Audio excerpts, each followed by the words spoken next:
বাড়িতে শঙ্খ থাকতে ভুলেও করবেন না এই কয়েকটি কাজ। বেশিরভাগ বাঙালির বাড়িতেই না জেনে শুনে এই ভুলগুলি করে থাকেন। সাবধান, ভগবান বিষ্ণুর অভিশাপে ছারখার হয়ে যাবে আপনার জীবন। ক্রোধান্বিত হবেন দেবাদিদেব মহাদেব এবং মা লক্ষ্মীও।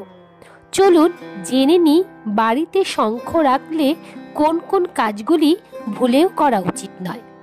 নমস্কার, ঈশ্বর তত্ত্ব চ্যানেলে আপনাদের সবাইকে স্বাগত। আমি দীপান্বিতা শুরু করছি আজকের এই ভিডিও। আজকের ভিডিওতে আমরা জানব বাড়িতে শঙ্খ রাখলে কোন কোন কাজগুলি আমাদের ভুলেও করা উচিত নয়। সম্পূর্ণ ভিডিওটি দেখার অনুরোধ রইল আপনাদের কাছে।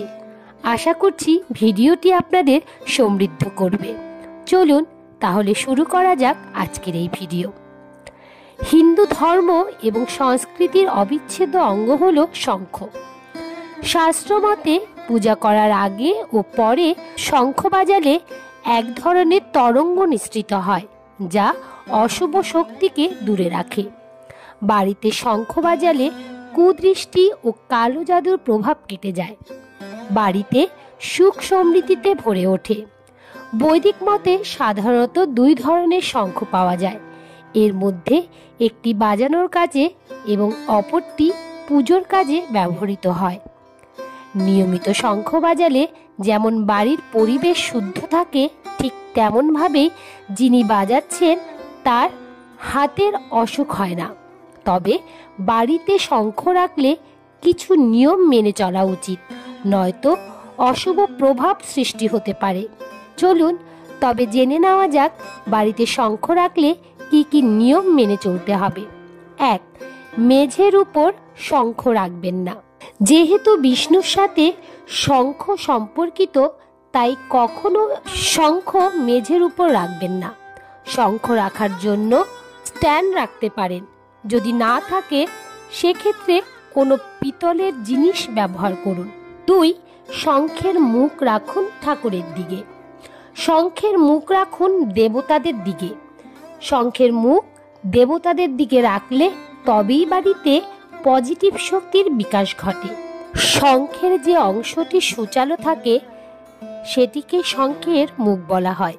এই দিক অবশ্যই ঠাকুরের দিকে অর্থাৎ সিংহাসনের দিক করে রাখা উচিত। 3. সরাসরি ঠাকুরের সিংহাসনে রাখবেন না।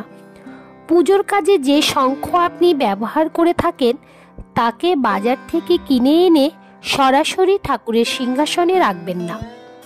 বাজারে থাকার দরুন এটি বহু মানুষের সংস্পর্শে লাগে। এতে শঙ্খের শুদ্ধতা সাময়িকভাবে নষ্ট হয়ে যায়। ব্যবহার করার আগে অবশ্যই গঙ্গা জল ও পঞ্চামৃত ব্যবহার করে শঙ্খ পরিশুদ্ধ করতে হবে। 4. সর্বদা দুটি শঙ্খ রাখুন। বিভিন্ন হিন্দু শাস্ত্র অনুযায়ী বাড়ির ঠাকুর ঘরে দুটি শঙ্খ একসঙ্গে রাখা শুভ। সাধারণত যে শঙ্খ বাজানোর কাজে ব্যবহৃত হয়ে থাকে তাকে বলা হয় বামা শঙ্খ, এবং যে শঙ্খ ঠাকুরের সিংহাসনে রাখা হয়ে থাকে তাকে বলা হয় দক্ষিণাবর্তী শঙ্খ। 5.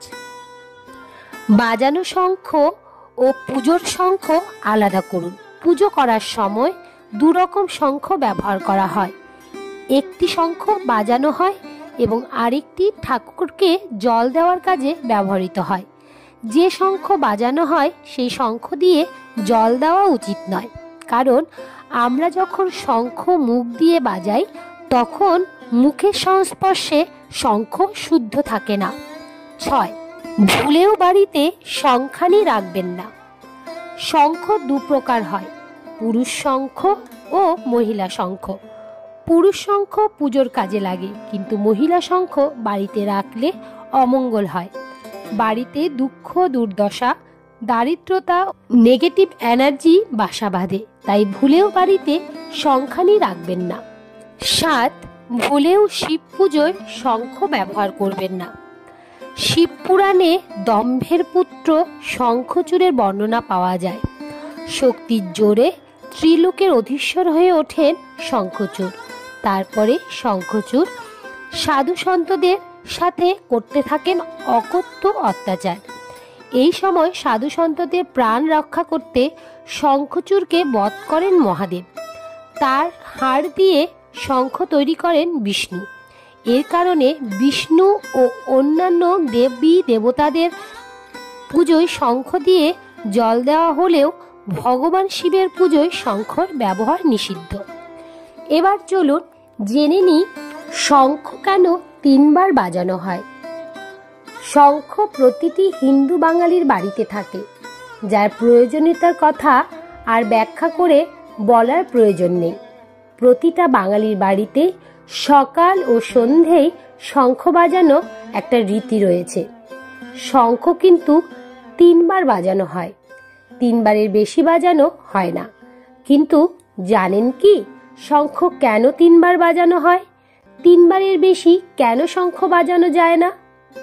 হিন্দু সংস্কৃতির সঙ্গে শঙ্খের যোগ আজকের নয়, সে কোন প্রাচীনকাল থেকে পুজো অর্চনার কাজে লেগে আছেন এই প্রাকৃতিক উপাদানটি। শাস্ত্রমতে নিত্য পুজোর পরে যদি নিয়ম করে 3 বার শঙ্খ বাজানো যায় তাহলে গৃহস্থের অন্দরে অশুভ শক্তির প্রভাব কমতে থাকে এবং শুভ শক্তির মাত্রা বৃদ্ধি পেতে থাকে। ফলে কোনো খারাপ ঘটনা ঘটার আশঙ্কা যেমন কমে, তেমনি ভাগ্যেরও পরিবর্তন ঘটে। ফলে জীবনে সুখ, শান্তি এবং আনন্দে ভরে উঠতে সময় লাগে না। শঙ্খ কিন্তু 3 বার বাজানো হয়। এবার চলুন জেনে নিই শঙ্খ কেন 3 বার বাজানো হয়। শাস্ত্রে বলা হয় বাড়িতে শঙ্খ 3 বার বাজানো উচিত, 3 বারের বেশি শঙ্খ বাজানো উচিত নয়। এর কারণ হিসাবে শাস্ত্রে বলা হয় যে 3 বার শঙ্খ বাজালে ব্রহ্মা, বিষ্ণু ও মহেশ্বর এই 3 দেবতার সাথে সমস্ত দেবদেবীরা আমন্ত্রিত হন। কিন্তু 3 বারের বেশি শঙ্খ বাজালে দেবের সাথে দানব বা অসুরকে নিমন্ত্রণ পাঠানো হয়। হিন্দু ধর্মশাস্ত্রে বলা হচ্ছে যে সমুদ্র মন্থনের সময় অসুরেরা 4 বার শঙ্খধ্বনি করে বলির অসুরকে নিমন্ত্রণ পাঠিয়ে জাগ্রত করেছিলেন। তাই 3 বারের বেশি শঙ্খ বাজালে সৃষ্টি, স্মৃতি ও বিনাশের দেবতা মহাদেব, বিষ্ণু, ব্রহ্মার পাশাপাশি অসুরীয় শক্তিকেও নিমন্ত্রণ করা হয় আপনার গৃহে। ফলে দেবতাদের পাশাপাশি অসুরকে নিমন্ত্রণের ফলস্বরূপ আপনার এবং আপনার পরিবারের উপর নেমে আসতে পারে এইসব দেবতাদের অভিশাপ। তাই শাস্ত্রে 3 বার করেই শঙ্খ বাজানোর পরামর্শ দেওয়া হয়েছে। তাহলে এ পর্যন্তই। ভিডিওটি যদি আপনাদের ভালো লেগে থাকে তবে অবশ্যই একটি লাইক করবেন এবং কমেন্টে রাধা মাধবের জয়গান করতে ভুলবেন না যেন। এ ধরনের ধর্মীয় ভিডিও পেতে এবং নিয়মিত গীতা পাঠ শুনতে চ্যানেলটিকে অবশ্যই সাবস্ক্রাইব করবেন। দেখা হচ্ছে অন্য আরেকটি ভিডিওতে। ততক্ষণ পর্যন্ত আপনারা ভালো থাকবেন, সুস্থ থাকবেন। হরে কৃষ্ণ কৃষ্ণ কৃষ্ণ হরে হরে, হরে রাম রাম রাম হরে হরে। নমস্কার।